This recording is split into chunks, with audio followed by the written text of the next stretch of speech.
맞서 분쟁하되 셋이 둘과 둘이 셋과 하리니 아버지가 아들과 아들이 아버지와 어머니가 딸과 딸이 어머니와 시어머니가 며느리와 며느리가 시어머니와 분쟁하리라 하시니라. 아멘. 오늘도 새벽을 깨우시고 거룩한 주님 전에 올라오신 여러분, 꿈만 같은 좋은 일, 복된 일이 일어나서 간증의 주인공이 되는 복된 날이 이어지기를 주님의 이름으로 축원합니다. 이제 특별 새벽 기도에 부흥회 준비하시면서 이번에 꼭 영적 체험을 하게 해달라고 기도하시면서 남은 기간 준비 잘 하시기를 간절히 바랍니다. 자, 어제 말씀에 어떤 느낌을 가지시고 어제 하루 보내셨나요? 마음에 많은 시달림이나 어려움이 없으셨나요? 오늘도 또 엄청난 말씀을 하고 계시거든요. 주님께서 내가 화평을 주러 온 것이 아니라 무엇을 주러 왔다고? 분쟁을 주러 오셨다고 말씀하고 계세요. 자, 이제 말씀을 한번 생각해 보겠습니다. 51절 다시 읽습니다. 내가 세상에 화평을 주려고 온 줄로 아느냐? 내가 너희에게 이르노니 아니라 도리어 분쟁하게 하려 함이로라. 사실 오늘 말씀은 복잡하고 얽히고 설킨 이 분쟁의 관계들을 말씀하고 계십니다. 이 친밀한 관계 속에서 분쟁이 일어날 것이라고 말씀하십니다. 누군가 예수님을 쫓는 사람이 있다면 그와 반대되는 사람이 대적할 것이다. 이렇게 이러한 표현을 반복적으로 하고 계십니다. 예수님은 누구든지 나를 따른다면 이러한 분쟁을 각오해라 이렇게 말씀하십니다. 예수님은 세상이 너희를 미워하면 나를 먼저 미워했다는 것을 기억하라고도 하십니다. 너희가 나를 따르면 동일한 어려움을 겪게 될 것이라는 말씀입니다. 그러면 왜 화평의 복음이 분쟁의 원천이 되는 것입니까? 왜 화평의 복음이 분쟁의 원인이 되는 것입니까? 이 문제에 대한 성경의 바른 견해를 오늘 이 새벽에 생각해 보시고 여러분 마음속에 간직하는 말씀 되기 바랍니다. 복음은 분명 화평을 주는 일을 그 사명으로 합니다. 주님 전하시는 복음은 화평의 복음인 것이 틀림없습니다. 자, 사도행전 10장 36절에 보면 이런 말씀이 있습니다. 사도행전 10장 36절. 여러분 성경책 계신 분, 각식고 계신 분은 찾아보시고요. 만유의 주 되신 예수 그리스도로 말미암아 화평의 복음을 전하사 이스라엘 자손들에게 보내실 말씀, 이러한 말씀이거든요. 그러면 이 화평이란 말과 그 화평이 이루어지는 일에 대해서 살펴보겠습니다. 자, 화평이란 말과 화평이 이루어지는 일입니다. 첫 번째는 화평의 복음이라고 하는 말은 하나님과 우리와의 화평. 자, 따라해 보시기 바랍니다. 하나님과 우리와의 화평. 하나님과 우리와의 화평. 이 말씀이 욥기 22장 21절에 있거든요.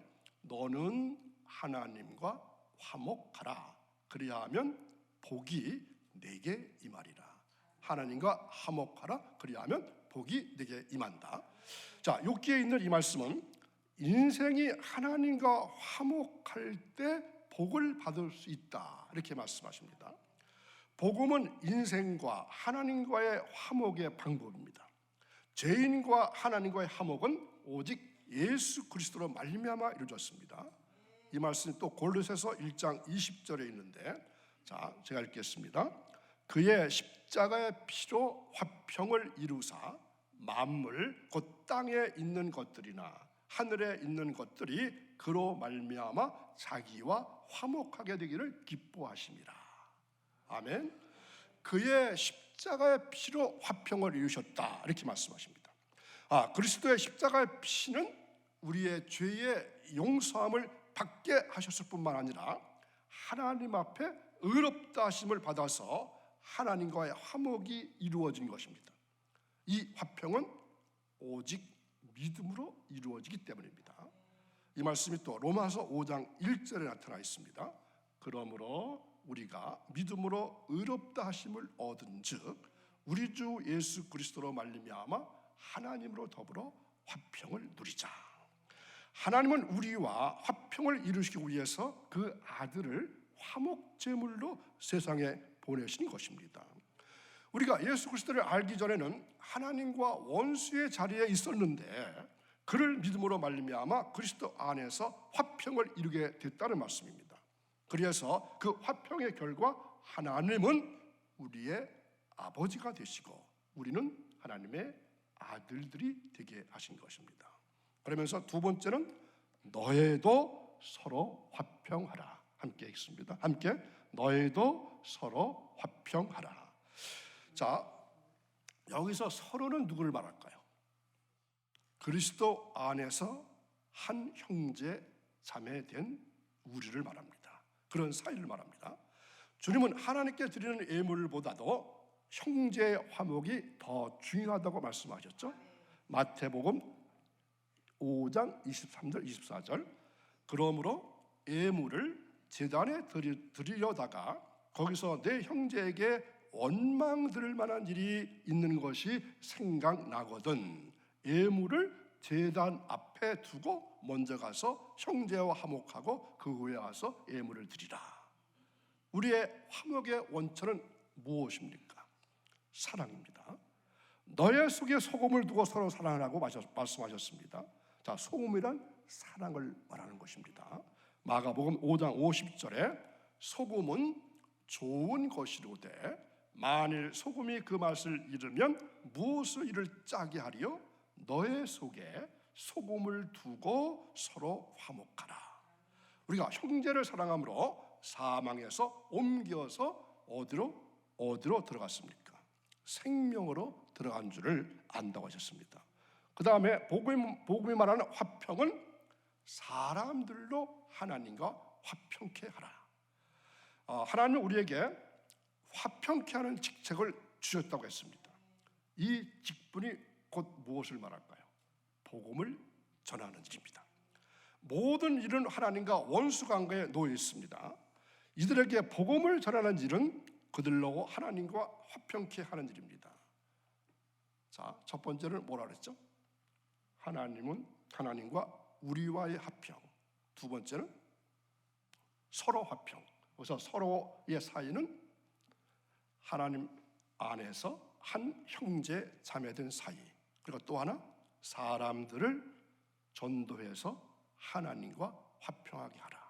세 번째는 전도하라는 말씀입니다.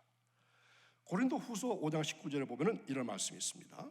곧 하나님께서 그리스도 안에 계시사 세상을 자기와 화목하게 하시며 그들의 죄를 그들에게 돌리지 아니하시고 화목하게 하는 말씀을 우리에게 부탁하셨느니라.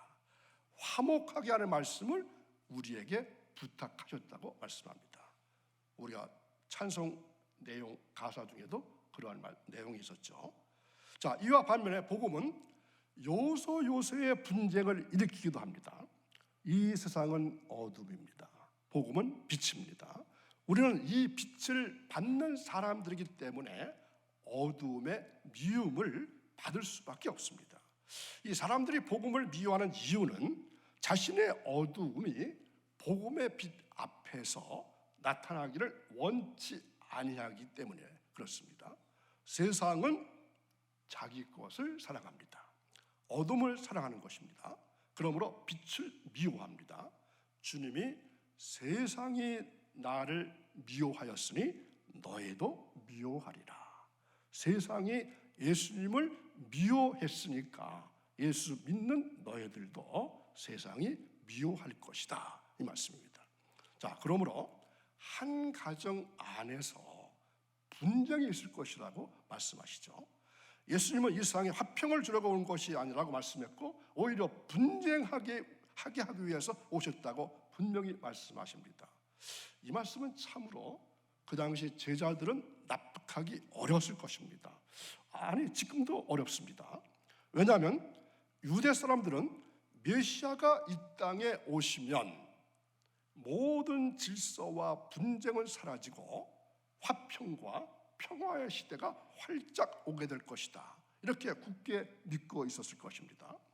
이러한 상황에서 메시아로 믿고 있었던 예수님께서 화평 대신 분쟁을, 비둘기 대신 검을 주러 왔다고 선언하자 제자들은 놀라고 당황하지 않을 수 없었을 것입니다.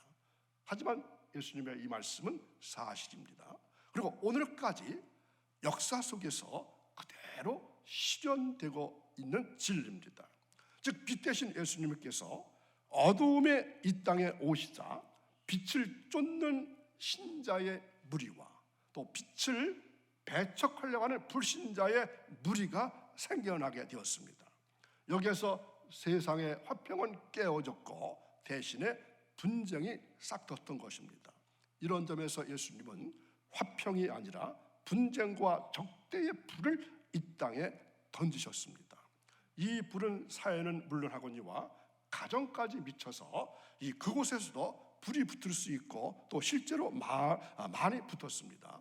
예를 들면 말씀에 한 가정의 구성원을 5명으로 할 때 어떻게 되겠죠? 아버지, 어머니, 아들과 며느리, 딸, 이렇게 5이라고 생각해 보시기 바랍니다. 그러면 예수님을 중심으로 해서 신자와 불신자의 구분이 3대2 혹은 2대3으로 나타나서 분쟁한다고 하는 것입니다. 그러니까 아버지만 믿고 어머니가 안 믿을 경우, 또 부모가 믿고 자식들이 안 믿을 경우, 그렇죠? 복잡해지죠. 더군다나 적대하는 그것이 다른 종교를 믿는다거나 할 때 그 가정의 화목은 어떨까요? 화목이 있을 수가 없죠. 계속해서 분쟁이 있게 됩니다. 참으로 어렵습니다. 그래서 영적인 이 분쟁은 정말로 힘이 들거든요. 그래서 그 전에 이 어르신들은, 제 우대 어르신들은 이 가정 구원을 위해서 이 인과 기도라는 말을 많이 사용했지 않습니까? 우리 가정에 인과 기도 어떻게 해주시고, 매일같이 새벽에 나와서 부르는 기도 중에 가장 많은 기도를 하는 것이 인과 기도라고 하는 말을 썼는데, 요즘은 그러한 기도를 잘 안 하시는 것 같아요. 물론 다른 말로 표시하실 수 있겠지만, 그래서 가정 구원이 그만큼 참으로 중요한 것입니다. 아마 여러분 가운데도, 이 가운데서도 지금 그러한 고통과 어려움을 당하신 분이 계시리라 생각됩니다. 이제 이번 특별 새벽 기도회와 또 부흥회 때 집중적으로 가정 구원, 인간 기도를 위해서 기도하시고, 정말로 여러분의 가정이 이 분쟁이 아니라 화목하는, 화평을 이루는 그러한 가정 될 수 있기를 간절히 원합니다. 자, 전에 예수님은 이런 말씀 또 하셨죠. 아비나 어미를 나보다 더 사랑하는 자는 내게 합당치 아니하고. 자, 이 말씀 들으실 때 어떻게 생각하셨어요? 이 말씀을 결코 혈연을 가볍게 생각하거나 무시하는 말이 아니라 혈연에 얽매여서 믿음을 저버리는 일이 없도록 하라, 이런 말이죠. 기독교는 사랑의 종교이고 평안과 자비와 은혜, 포용, 이해의 종교라고 할 수 있습니다. 그러나 진정한 사랑과 평안, 자비와 은혜, 포용과 이해는 오직 예수 그리스도 안에서만 발견할 수 있습니다. 믿는 자들에게는 이것들을 전해주지만 믿지 않는 자들에게는 심판의 메시지입니다. 우리는 주위의 죄인을 사랑하고 죄인에게 회개를 촉구하는 것은 제자로서 예수 믿는 우리가 마땅히 해야 할 일입니다. 그러나 우리가 전달하는 그 메시지 자체에 그리스도를 거절하는 자에게는 심판의 경고가 들어있다는 사실을 또한 잊지 말아야 합니다. 나아가서 그리스도를 따르는 제자의 삶이 그리스도를 거절한 사람들과 달라야 하고, 그것으로 인해서 분쟁이 임할 수 있다는 각오를 언제나 해야 합니다. 과연 내가 살아가고 있는 이러한 삶 가운데서 이러한 갈등이 있는가? 세상 사람들과 다르게 살고 있는가? 심각하게 생각해 볼 줄 알아야 합니다. 주의 말씀을 거절하고 주님의 원수인 자들과 동일한 삶을 산다면 문제가 있는 것입니다. 주석가 바클레이는 이 문제에 관해서 이렇게 말합니다. 그리스도에 대한 충성이 이 세상에서 어느 것보다 선행되어야 한다, 앞서야 한다는 것이 기독교의 철칙이다. 우리는 완전하신 예수 그리스도로 인해 모든 것을 잃어도 괜찮다는 자세를 가져야 합니다. 여러분 어떻습니까? 예수님을 위해서 내가 가지고 있는 모든 것을 잃어도 괜찮습니까? 모든 것을 잃어도 좋겠습니까? 아멘. 예수님은 제 아들에게 누구든지 나를 따르려거든 자기를 부인하고 그 다음에 날마다 자기 십자가를 지고 나를 따르라 하셨습니다. 우리 모두가 여기에 대한 사도 바울처럼 대답했으면 좋겠습니다. 사도 바울이 이렇게 대답합니다. 이는 내가 사는 것이 그리스도니 죽는 것도 유익함이라. 이는 내게 사는 것이 그리스도니 죽는 것도 유익함이라. 복음을 전하는 그리스도인의 처신에 대해서 뱀같이 그리고 지혜롭게 또 비둘기같이 덕을 세우라는 말씀 기억하시죠? 보라, 내가 너희를 보냄이 양을 이리 가운데 보냄과 같도다. 그러므로 너희는 뱀같이 지혜롭고 비둘기같이 순결하라. 이렇게 말씀하십니다.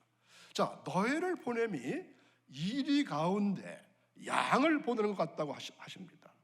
양은 누굴 말할까요?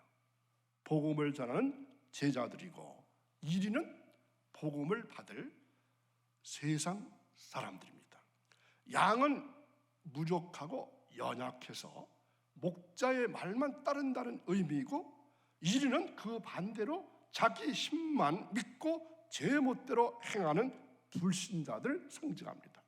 나가서 이리는 항상 양을 잡아먹기 위해서 복음을 전하는 신자는 필연적으로 세상에서 핍박을 받을 수밖에 없다는 것입니다. 그럼 지혜롭고 순결하라는 말씀은 전도하면서 핍박받는 것에 대해서 어떻게 대처해야 될 것인가, 여기에 대한 가르침입니다. 다시 말씀드리자면 일이나 양이나 뱀, 비둘기는 다른 의미를 가시적으로 상징하는 역할만 하는 것입니다. 지혜롭게 행하는 것은 어떤 의미입니까? 사람들을 삼가라 하는 의미입니다. 천국 복음을 전할 때에 상대의 마음 문이 열렸는지 아니면 적대감을 갖고 대하는지 잘 분별하는 것입니다. 예수님을 알고자 하는 자에게는 더 깊이 많이 가르치고 반면에 거부하고 비방하는 자에 대해서는 어떻게 하라고?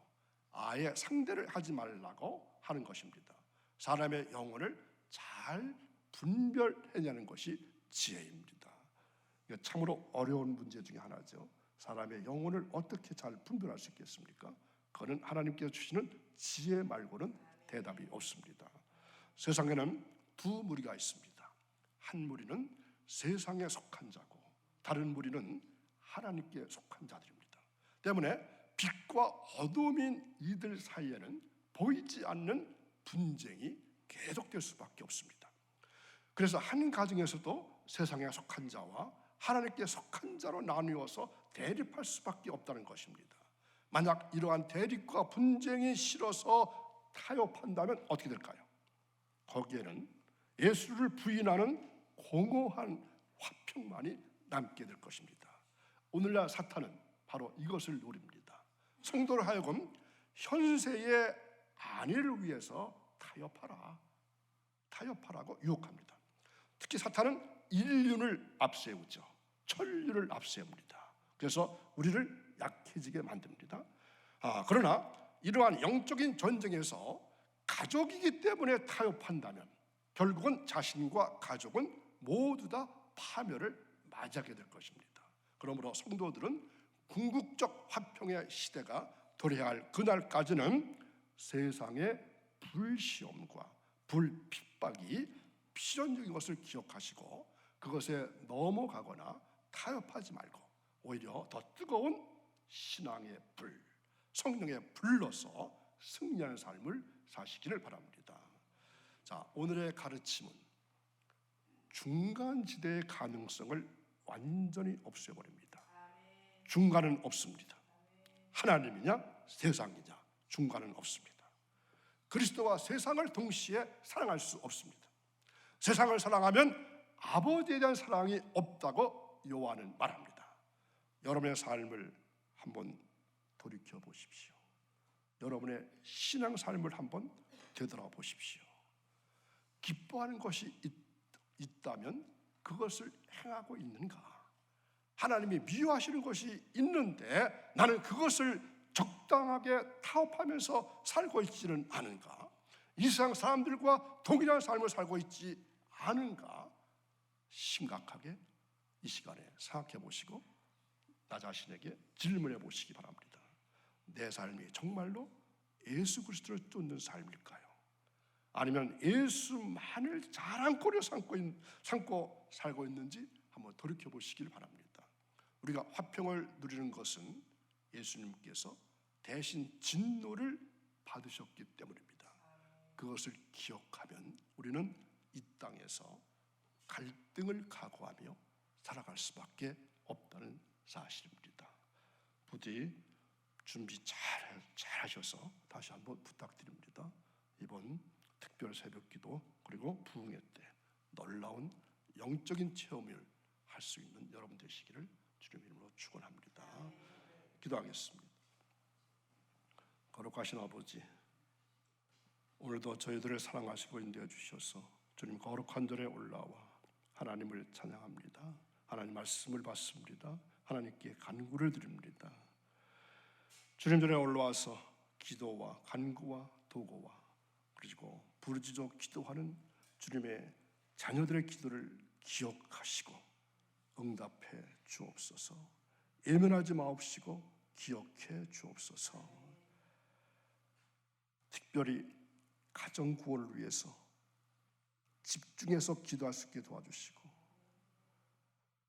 믿지 않는 가족들을 위해서 더 많이 사랑할 수 있게 도와주시고 그래서 가정이 주를 아는 모든 사람이 되어서 하나님을 아는 지혜를 더해 주셔서 가정 화평, 가정 구원이 일어나는 놀라운 역사가 있게 되어지기를 간절히 원합니다.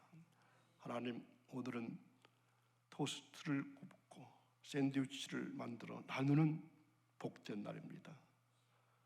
그 자리에 참여하는 사랑한 자들을 기억해 주시고 저들의 마음속에 예수 사랑을 가득히 심어서 온 동네에 전하는 귀한 자들, 복된 자들 될 수 있기를 간절히 원합니다.